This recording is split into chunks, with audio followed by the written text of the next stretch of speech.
بسم الله الرحمن الرحیم. امیر حسین هستم، شیعه هدایت یافته.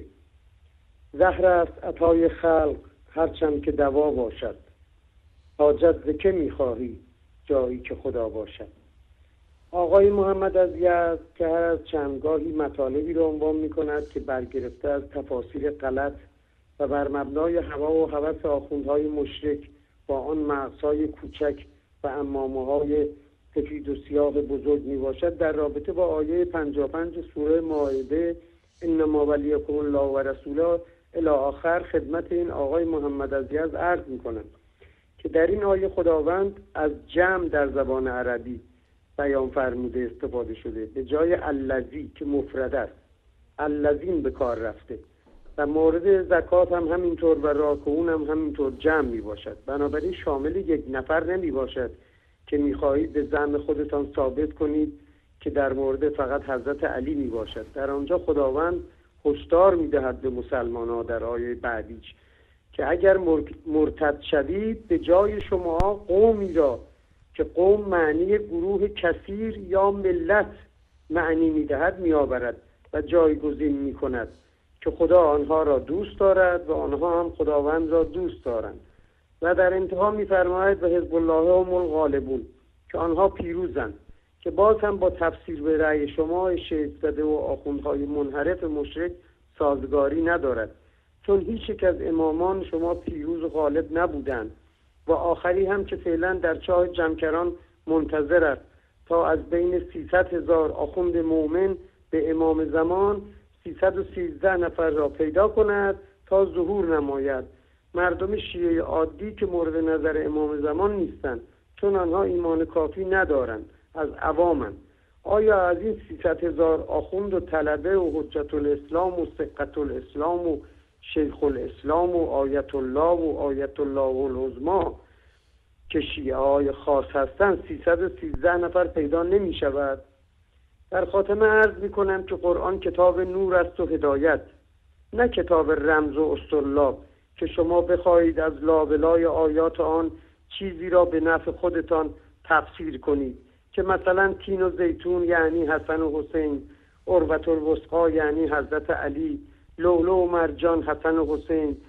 و در سوره فرقان همون دو بحری که خداوند می‌فرماید که یکی شیرین است و گوارا و آن یکی تلخ است و شور. حالا بفرمایید کدام یک علی و کدام یک فاطمه است؟ تلخ و شور علی و شیرین و گوارا فاطمه، و یا بالعکس؟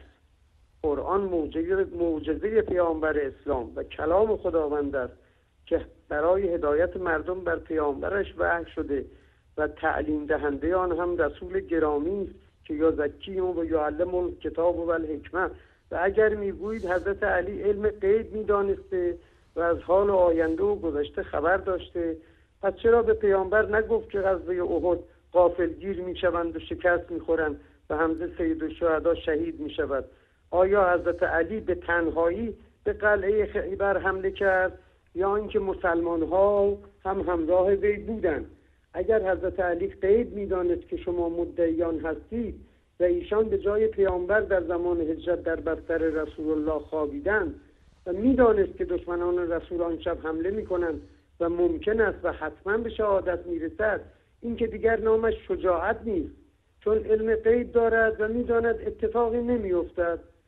ولی ما موحدین اعتقاد داریم که حضرت اسدالله الغالب حیدر کرار مردی موحد شجاع بوده که علم غیب نداشته و عبد صالح خداوند بوده، ولی به دروغ داستان سرایی میکنید و برای خودتان داستان سرایی کرده که عمر لگد به درب خانه علی و فاطمه زد و فاطمه زهرا شهید شد و علی و افراد بنی هاشم ایستادند و تماشا کردند و ریسمان بر گردن علی بسته در کوچه مدینه بر زمین میکشیدندش. پس شجاعت چی شد؟ بعد میگویید پیامبر وصیت کرده که اختلاف بین مسلمین ایجاد نکند و سکوت کند. و چرا وقتی به خلافت رسید سکوت نکرد و برادرکشی شد؟ و اگر امام منصوص بود چرا حکمیت را قبول کرد؟ خب میگفت من از طرف خداوند تعیین شدم. و چرا امام حسن خلافت خدایی که به او داده شده بود به معاویه واگذار کرد؟ خواهشمند از تلفن کرده آقایون شیعه رو عرض میکنم و پاسخ دهید. السلام علیکم و رحمت الله و برکاته. و علیکم السلام و رحمت الله و برکاته.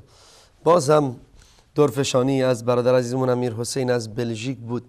واقعا سوالهای بسیار مهمی روشون مطرح کردند که هر انسان آزاده‌ای، هر شیعه آگاهی، هر شیعه‌ای که پیرو حق هست، هر شیعه‌ای که جوینده و در پی رسیدن به حق هست، در پی رسیدن به رضای الله متعال هست، در پی پیمودن راه اهل بیت است، باید به این موارد توجه کند. این سوالها را از خود بپرسد که چرا علی رضی الله عنه اگر امام منصوص بود و به این مورد معتقد بود چرا سکوت کرد؟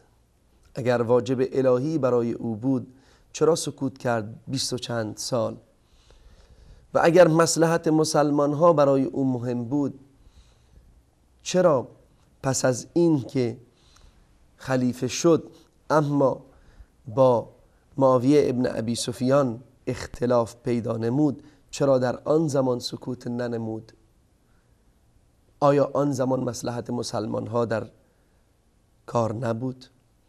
چرا در جنگ جمل علی رضی الله عنه خود را از معرکه نراند، فرار نکرد که بگوید مصلحت مسلمان ها در این است که من فرار کنم؟ در جنگ صفین 10,000 نفر کشته شدند.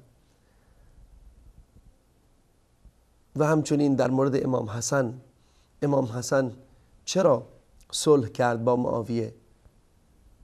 اگر منصوص بود، امام منصوص بود از جانب الله متعال، چرا امامت را واگذار کرد به شخصی که مراجع شیعه آن شخص را کافر و مرتد و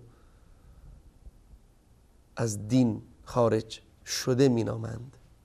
سوالهای بسیار مهمی هست که باید هر انسان پیرو حقی از خود این سوالها را مطرح بکند و در پی جواب این سوالها باشد.